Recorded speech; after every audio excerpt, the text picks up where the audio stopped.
So yo, what is up sa inyo mga boss? So ngayon may bago na naman tayong pupuntahan at bagong vlog. So ngayon ay pupunta tayo ngayon sa Malolos dahil meron ulit tayong kukunin na bagong project bike. So ano nga ba yun? Tara, puntahan na natin. So ayan, kainitan pa, pupunta tayo. So yun, tara, simulan ko na maglakad dahil alam mga sakyan. So bye bye, see you na lang mamaya sa pupunta natin. Let's go!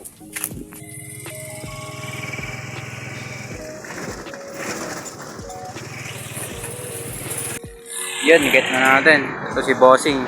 Ang motor, galing pa ng Giginto. Get na natin. So, tara, uwi na mga boss.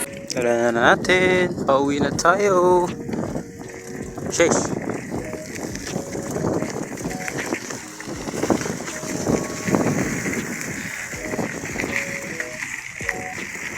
Ito lang ang problema, oh. Nakakabisit, di ako makauwi ng maayos. Maano yung pedal. Tumitigas. Hirap. Oh. Tigas na. Kamaya na lang mga boss. Mahirap mag-video. Pakilala ko sa inyo ito pag uwi. Let's go!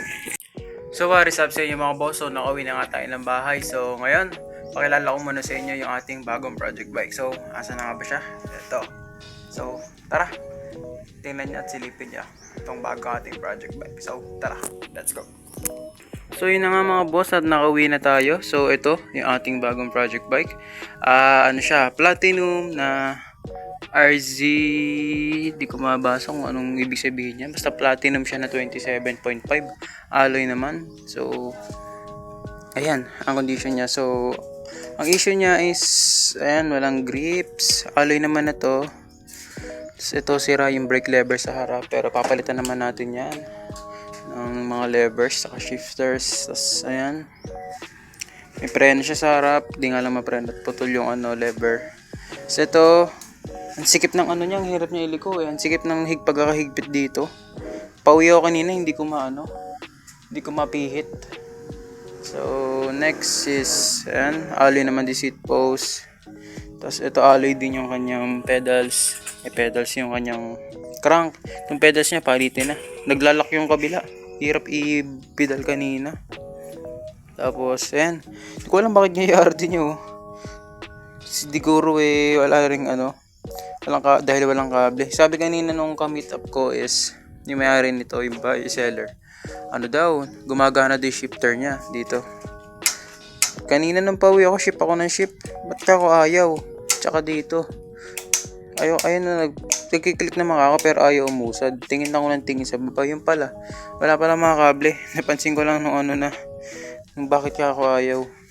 Wala palang kable. So ginawa ko ng paraan to, nakababa siya dito sa pinaka babang-baba, yung pangatlo yung maliit. Hirap si Karan. Tapos ginawa ko ng paraan, ito, inusad kong ganun yung tapos lagyan ko ng bato para umangat siya kahit dun sa may gitna. Kasi ang hirap talaga si Karan. Isipin nyo mga 7 to 8 kilometers na pauwi ako. Tapos ang sikad ko parang tumatakbo, nagja-jogging. Tapos ayan, tayo ng chain dahil medyo makalawang na, or lilinisin na lang natin. Titignan pa rin natin yung reliability ng kanyang chain kung kaya pa. At kung hindi na, palitan na natin yan ng bago. Itong RD niya, Ragusa ata to or Torney. Ko alam, pero papalitan din natin yan. Mukhang hindi na mapapakinabangan yan. Kasi tinan nyo naman hataw na hataw yung pagkakabali. Tapos ayan, alloy naman yung kanyang mga hubs. Ayan. Tapos bago yung gulong sa likod. Ayan, makapal pa. Sa harap lang talaga, upod na. Tapos ayan yung mga brakes, goods pa naman. Papalitan na lang natin ng mga kable.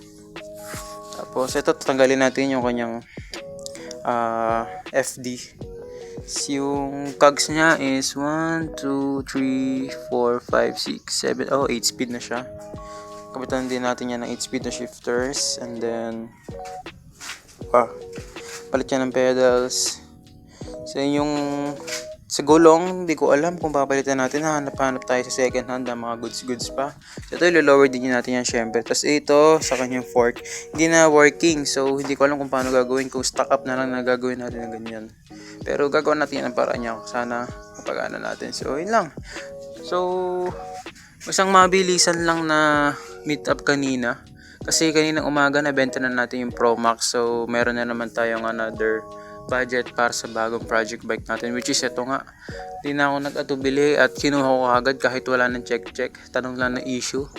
Basta alloy frame tsaka mura is pupuntahan kagad natin yan. So nagtaga giginto yung kami top natin na yan. Tapos nagkita na lang kami sa Malolos Crossing kasi nakamotor naman siya, sinakay na lang niya. So yan, nagkasundo naman kami sa presyo at all goods naman. So tatanong ngayon, pwede na rin, panalo na rin. Konti lang din yung mga napapagawa natin dyan dahil medyo all goods na lang. Kasi meron na rin tayong mga pyesa dyan. So mukhang basic lang to na build. Ganda pa, 27.5. Ang problema lang talaga, puro gas. Pero gagawa natin ang paraan yan basta dito kay Boss Dix. So, yun mga boss. Antay-antay lang sa ating bagong project bike na to sa pagbibuild natin. So, siguro yung saddle, di ko alam kung pwede palitin daw eh. Pero mukhang all goods pa naman din. Pero, tingnan natin, baka mapalitan din para gumanda-ganda yung forma ng ating bike. Kasi yung ano niya, brakes niya mukhang bago. Yun, makinis pa yung mga bolts eh. Parang bago lang eh. Madumi lang talaga siya. Tapos, ayan. Ito siguro, naka straight bar. Platinum. Di ko alam kung anong gagawin. Ay, hindi pala. Hindi pala siya straight bar. Basta, gagawa natin ang paraan yan.